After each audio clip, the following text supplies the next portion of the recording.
আসসালামু আলাইকুম। Online tutorial ক্লাসে বাংলাদেশ ইনস্টিটিউট ক্লাসেস পক্ষ থেকে সকল ছাত্রছাত্রীকে স্বাগত। আমি মোহাম্মদ রুবেল মিয়া, জুনিয়র ইন্সট্রাক্টর, নন টেক রসায়ন।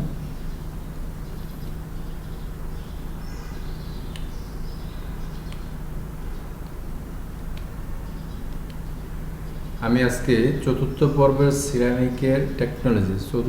সিরামিক টেকনোলজির এনভায়রনমেন্টাল স্টাডিজের একটি খুবই গুরুত্বপূর্ণ অধ্যায়, যেটা দশম অধ্যায়। এই অধ্যায়ের নাম হলো বিশ্বব্যাপী পরিবেশগত চ্যালেঞ্জ।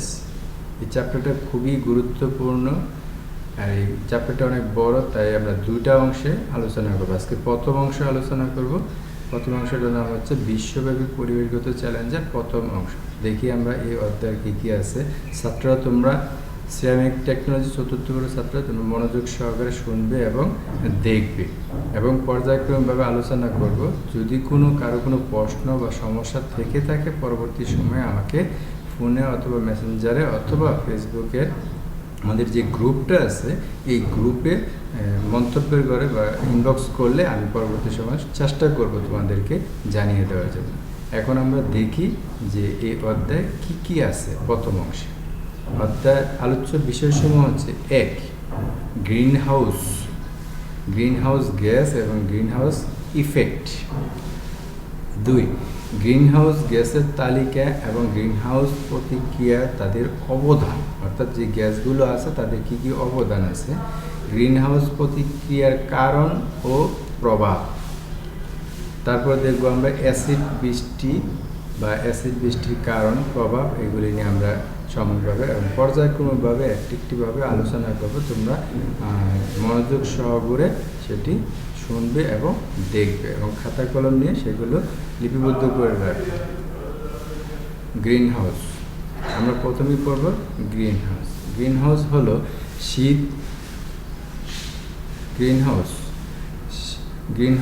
শীত প্রধান দেশে শীতকালে ফুল, ফল ও শাকসবজি ইত্যাদি জন্মাবার উদ্দেশ্যে উত্তাপ ও আর্দ্রতা নিয়ন্ত্রণের কাছের ঘর। গ্রিনহাউসে সূর্যের আলো আসতে বাধা দেয় না, তার তাপ শক্তি কিছুটা কাছের আচ্ছাদনের মধ্যে ধরে রাখে। এছাড়া এই গড়ে প্রয়োজন মতো উত্তাপ ও আলো সরবরাহ ব্যবস্থা থাকে, ফলে প্রতিকূল পরিবেশেও ইচ্ছামতো ফুল, ফল ও সবজি ও সবুজ উদ্ভিদ জন্মানো সম্ভব হয়। বর্তমানে তৈল প্রধান দেশেও গ্রিনহাউসের সাহায্যে ফুল, ফল উৎপাদন করে, অর্থাৎ তৈল প্রধান দেশে তৈলাক্ততার কারণে এই সবুজ উদ্ভিদগুলি জন্মানোর ফলেও নষ্ট হয়ে যায় আর কি।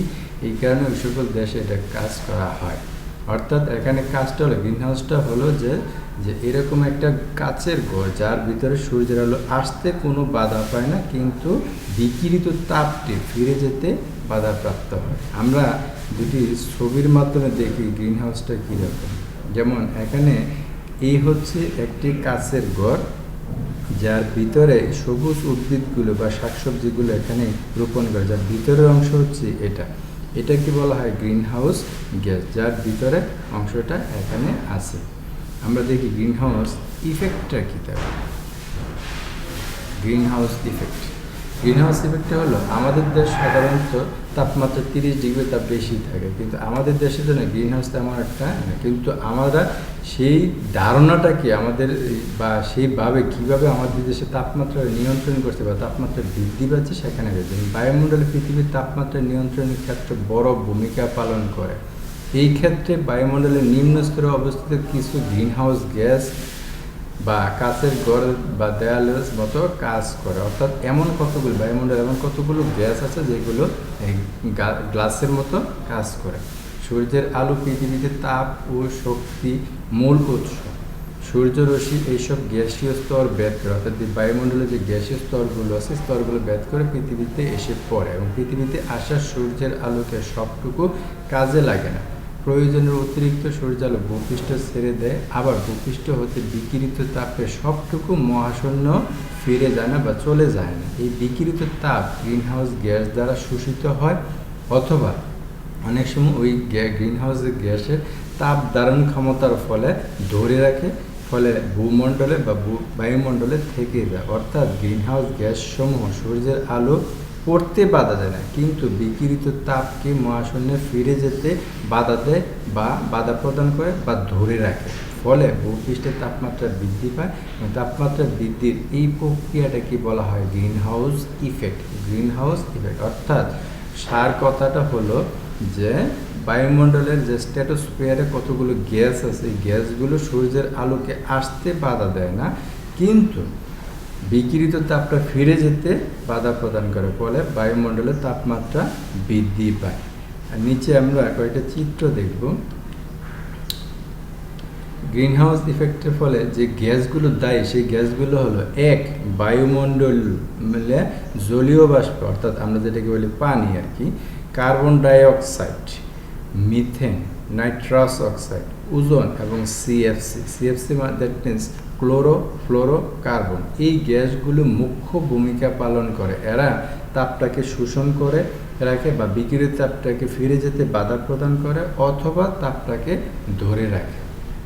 আমরা পরবর্তী ছবিতে দেখি কিভাবে সেটা কাজ করে। যেমন এই ছবিতে দেখা যাচ্ছে যে সূর্যের আলোগুলো আসতে কোনো বাধাপ্রাপ্ত হয় না, কিন্তু এই সূর্য আলোগুলো যখন এদিক দিয়ে ফিরে যাচ্ছে তখন এই সকল গ্যাসগুলো দেখা যাচ্ছে তারা সূর্যের আলোটাকে ফিরে যেতে বাধা প্রদান করতেছে বা সম্পূর্ণ অংশটাকেই তারাকে ফিরিয়ে দিচ্ছে, এরকম অংশ দেখা যাচ্ছে। ফলে ভূপৃষ্ঠের তাপমাত্রা বৃদ্ধি পাবে। যেমন আমরা আরও কিছু ছবি সহ দেখলে আরও ক্লিয়ার হবে। যেমন এখানে দেখা যাচ্ছে এই ছবিতে যে সূর্যের আলো আসতেছে এবং সরাসরি ফিরে যাচ্ছে। যদি বায়ুমণ্ডলে কোনো গ্যাস এই বাধা না দেয় তাহলে কি হবে, সরাসরি সূর্যের আলো আসবে এবং ফিরে যাবে। কিন্তু এখানে দেখা যাচ্ছে, এই চিত্রে দেখা যাচ্ছে যে সূর্যের আলো থেকে যে তাপ শক্তিটা আসছে তা পরবর্তী সময় বিকিরিত হয়ে যখন ফিরে যায় তখন এই carbon dioxide, nitrous oxide, methane, এই যে বায়ুমণ্ডলে গ্যাসের স্তরটা আছে তাদের কাছে বাধাপ্রাপ্ত হয়ে আবার ভূপৃষ্ঠে বা বায়ুমণ্ডলে থেকে যাচ্ছে। ফলে এই অঞ্চলে তাপমাত্রা বৃদ্ধি পায় বা বৃদ্ধি পাচ্ছে। এই প্রক্রিয়াটাকে কি বলা হয়, গ্রিনহাউস ইফেক্ট। আমার ধারণা ছাত্ররা তোমরা ক্লিয়ার হয়েছে। যদি তারপরে সমস্যা থাকে পরবর্তী সময় প্রশ্ন করবে। আমরা গ্রিনহাউস ইফেক্টের জন্য দায়ী যে গ্যাসগুলো তাদের তালিকাটা একটু দেখি। গ্রিনহাউস গ্যাসের জন্য বা গ্রিনহাউস প্রতিক্রিয়া ইফেক্টের জন্য যে গ্যাসগুলো আছে তাদের জন্য সর্বপ্রথম হচ্ছে কার্বন ডাইঅক্সাইড যে 46% দায়ী থাকে। তারপরে আছে মিথেন CH4 যেটা 19% দায়ী থাকে। তারপর হচ্ছে ক্লোরোফ্লোরোকার্বন যেটা 17% দায়ী থাকে। তারপর হচ্ছে নাইট্রাস অক্সাইড যে 4% দায়ী। ওজোন যেটা O3 সে 8% দায়ী থাকে। জলীয় বাষ্প যেটা পানিকে আমরা বলি সেটা হচ্ছে 2% এবং অন্যান্য যে গ্যাসগুলো আছে সেটা 4% দায়ী থাকে এবং এরা গ্রিনহাউস প্রতিক্রিয়ার জন্য বা ইফেক্টের জন্য দায়ী থাকে। আমরা গ্রিনহাউস প্রতিক্রিয়ার কারণগুলো আর প্রভাবগুলো একটু দেখি। কারণগুলো কি কারণে গ্রিনহাউস প্রতিক্রিয়া হয়? এক, আমরা আমাদের আরাম জীবনযাপন করার জন্য বাসা বাড়িতে বা গৃহস্থলীর কাজে ব্যবহৃত ফ্রিজ, এয়ার কন্ডিশন, বিভিন্ন ধরনের স্প্রে ব্যবহার করা হয়। সেটার মধ্যে প্রচুর পরিমাণ সিএফসি গ্যাস এবং নাইট্রাস অক্সাইড ব্যবহার করা হয়, যা গ্রিনহাউস প্রতিক্রিয়ার জন্য একটা বড় কারণ। এছাড়া শিল্প কারখানায় ব্যবহৃত ক্ষতিকর বিভিন্ন গ্যাস বা স্প্রে ইউজ করা হয়, যেটা গ্রিনহাউস প্রতিক্রিয়ার কারণ। তারপরে আছে গৃহস্থালিত বা কলকারখানা যানবাহনের ধোঁয়া, যেটা আমরা গৃহস্থালিতে রান্নাবাড়ার কাজে এবং কলকারখানা বিভিন্ন দহনের কাজে এবং যানবাহনের কাজে প্রচুর পরিমাণে কার্বন ডাইঅক্সাইড এবং কার্বন মনোঅক্সাইড নিঃসৃত হয়, যা গ্রিনহাউস প্রতিক্রিয়ার একটা বড় কারণ। গ্রিনহাউস ইফেক্টের একটা প্রধান ভূমিকা হচ্ছে বনভূমি কমে যাওয়া। অর্থাৎ বনভূমি কমে যাওয়ার ফলে বা উজাড় করার কারণে বনভূমি কমে যাবে, কার্বন ডাইঅক্সাইড বায়ুমণ্ডলে কার্বন ডাইঅক্সাইড পরিমাণ বেড়ে যায়, ফলে গ্রিনহাউস প্রতিক্রিয়া বা গ্রিনহাউস প্রক্রিয়া দেখা যায়। আর এটা হচ্ছে কয়লা খনিতে সালফার দূষণের ফলে প্রচুর পরিমাণ ওজোন স্তর ক্ষয় হয়, ফলে গ্রিনহাউস প্রতিক্রিয়া সৃষ্টি হয়। এছাড়া শিল্পের ক্ষতিকর বর্জ্যের কারণে হয়ে থাকে। কৃষিতে অতিরিক্ত রাসায়নিক কীটনাশক ব্যবহারের ফলে প্রচুর পরিমাণে বিষাক্ত গ্যাস বের হয় যা গ্রিনহাউস প্রতিক্রিয়ার জন্য যায়। এছাড়া হচ্ছে তেজস্ক্রিয় কারখানা বা তেজস্ক্রিয় দূষণের ফলে হয়ে থাকে। আরেকটা হচ্ছে প্রাকৃতিক দুর্যোগের ফলে বিভিন্ন সময় বন জঙ্গল উজাড় হয়ে যায় বা ক্ষতিগ্রস্ত হয়, ফলে প্রচুর পরিমাণে গ্যাসের উদ্ভব হয় যা গ্রিনহাউস প্রতিক্রিয়ার একটা কারণ হয়ে থাকে। গ্রিনহাউস প্রতিক্রিয়ার প্রভাবগুলো কী কী আমরা একটু দেখি। একটা ছবি দেখলে আমরা পুরোপুরি ক্লিয়ার হয়ে যাবে। যেমন গ্রিনহাউস প্রতিক্রিয়ার আবার দুই ধরনের প্রভাব আছে। গ্রিনহাউস প্রতিক্রিয়া বলে বর্তমান বয়সে দুই ধরনের প্রভাব দেখা যায়। এক হচ্ছে প্রতিকূল প্রভাব, যেটা উদ্ভিদ প্রাণী বা জীবের জন্য, মানুষের জন্য, হিউম্যানের জন্য ক্ষতির কারণ হয়, সেটা হচ্ছে প্রতিকূল প্রভাব। আর একটা হচ্ছে কিছু উপকৃত হওয়া যায়, সেগুলি বলা হয় অনুকূল প্রভাব। আমরা দেখি কীভাবে হয়। প্রতিকূল প্রভাব, বর্তমান বিশ্বে পরিবেশগত সমস্যা একটি মারাত্মক সমস্যা। আমাদের নিজেদের অবহেলার কারণে প্রতিদিন চারপাশে তৈরি করছি বিষাক্ত পরিমণ্ডল, যা গ্রিনহাউস ইফেক্টের জন্য, অর্থাৎ আমাদের ভোগবিলাস বা আরামায়েশের জন্য বিভিন্ন জিনিস ইউজ করা বা বিভিন্ন গ্যাস ব্যবহার করার ফলে আমরা এই প্রতিকূল অবস্থাটা সৃষ্টি করছি। যেমন ভূপৃষ্ঠের তাপমাত্রা বৃদ্ধি পাচ্ছে, আর তাপমাত্রা বৃদ্ধির সাথে সাথে সমুদ্র পৃষ্ঠে পানির উচ্চতা বৃদ্ধি পায় এবং ওজোন স্তর ক্ষয় হয়। প্রচুর পরিমাণ সিএফসি গ্যাস ইউজ করি আমরা, ফলে ওজোন স্তর ক্ষয় হচ্ছে এবং পৃথিবীতে তাপমাত্রা বৃদ্ধি পাচ্ছে বা গ্রিনহাউসের প্রভাব পড়ছে। অনুকূল প্রভাব, এই অনুকূল প্রভাবটা হচ্ছে দেখি আমরা কী কী উপকৃত হয়। যেমন এই পৃথিবী ভূপৃষ্ঠের তাপমাত্রা বৃদ্ধি বা সমুদ্র পৃষ্ঠের উচ্চতা বৃদ্ধির ফলে পৃথিবীর অনেক দেশ আছে, যেমন কয়েকটি দেশের কথা বলা সুফল বয়ে আনে। চীন, ভারত, আফ্রিকা, অস্ট্রেলিয়া এবং মধ্যপ্রাচ্যে যে শুষ্কতম এলাকাগুলি আছে সেই এলাকায় প্রচুর পরিমাণ বৃষ্টিপাত হবে, ফলে চাষাবাদ করা সম্ভব হবে। এটা একটা সুফল বয়ে। অপরদিকে আছে যে সকল দুই মেরু বা অ্যান্টার্কটিকা সোভিয়েত ইউনিয়নভুক্ত দেশগুলো, যেগুলো যেমন সাইবেরিয়া, কানাডা, গ্রিনল্যান্ড, বিশাল বরফাচ্ছাদিত এলাকা বরফ গলতে শুরু করবে, ফলে এলাকা চাষাবাদ করা যাবে এবং বসবাসের উপযোগী হবে। আর এইগুলো হচ্ছে কিছু কিছু এলাকার জন্য কী হবে, চাষাবাদ যোগ্য হবে, যেটা গ্রিনহাউস ইফেক্টের একটা অনুকূল প্রভাব পড়বে। ছাত্রছাত্রীরা নিশ্চয়ই তোমরা পুরোপুরি ক্লিয়ার হয়েছ। আমরা পরবর্তীতে এখন আলোচনা করব অ্যাসিড বৃষ্টি বা অ্যাসিড রেইন। দেখি অ্যাসিড রেইনটা কাকে বলে। অ্যাসিড রেইনটা খুব সহজে যে এক কথা যদি বলি, যে বায়ুমণ্ডলে carbon dioxide, sulphur oxide, nitrogen oxide, এরকম অক্সাইডগুলো বায়ুর অক্সিজেনের সাথে বিক্রিয়া করে অ্যাসিড তৈরি করে, যা পরবর্তীতে বৃষ্টির পানির সাথে মিশে যখন পতিত হয় তখন তাকে আমরা অ্যাসিড বৃষ্টি বলি। দেখি এখানে কি লেখা আছে। সাধারণভাবে বৃষ্টি মানুষের জন্য আশা এবং সজীবতার প্রত্যাশা নিয়ে আসে, কিন্তু গত এক দশকে পৃথিবীর কিছু কিছু এলাকায় ভয়াবহ জটিলতা সৃষ্টি করেছে। এইসব এলাকায় বৃষ্টি সালফারের অক্সাইড, নাইট্রোজেনের অক্সাইড দূষিত বায়ুমণ্ডলের ভিতর দিয়ে নিচে পড়ে। এই পরন্ত বৃষ্টি এবং তুষার দূষিত সালফার ও নাইট্রোজেনের অক্সাইড যার সাথে বিক্রিয়া করে সালফিউরিক অ্যাসিড, নাইট্রিক অ্যাসিড ও পানির মিশ্রণ তৈরি করে, আর এটাই হলো অ্যাসিড বৃষ্টি। অ্যাসিড বৃষ্টি অর্থাৎ কী হলো, সালফারের অক্সাইড এবং নাইট্রোজেনের অক্সাইড বা নাইট্রাস অক্সাইড, এগুলি বায়ুর অক্সিজেনের সাথে বিক্রিয়া করে সালফিউরিক অ্যাসিড এবং নাইট্রিক অ্যাসিড তৈরি করে, যা পানির মিশ্রণ তৈরি করে, আর এটাই হলো অ্যাসিড বৃষ্টি। আমরা এই দুইটা কীভাবে তৈরি হয় তার একটা বিক্রিয়া দেখি, তাহলে বুঝতে পারবে। এখানে দেখো, সালফার অক্সিজেনের সাথে বিক্রিয়া করে সালফার ডাইঅক্সাইড তৈরি করে এবং পরবর্তী সময়ে সালফার ডাইঅক্সাইড অধিক পরিমাণ অক্সিজেন এবং জলীয় বাষ্পের সাথে বিক্রিয়া করে সালফিউরিক অ্যাসিড তৈরি করে, সালফিউরিক অ্যাসিড, যা বৃষ্টির পানির সাথে মিশে একটা অ্যাসিড বৃষ্টি তৈরি করে। অপরদিকে নাইট্রিক অক্সাইড এভাবে বিক্রিয়া করে সর্বশেষে নাইট্রিক অ্যাসিড তৈরি করে, যা বৃষ্টির পানির সাথে মিশ্রিত করে অ্যাসিড বৃষ্টি তৈরি করে।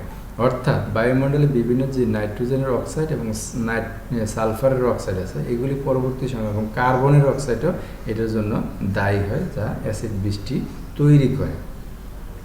অ্যাসিড বৃষ্টির কারণগুলো কী কী দেখি আমরা। অ্যাসিড বৃষ্টির কারণ হচ্ছে যে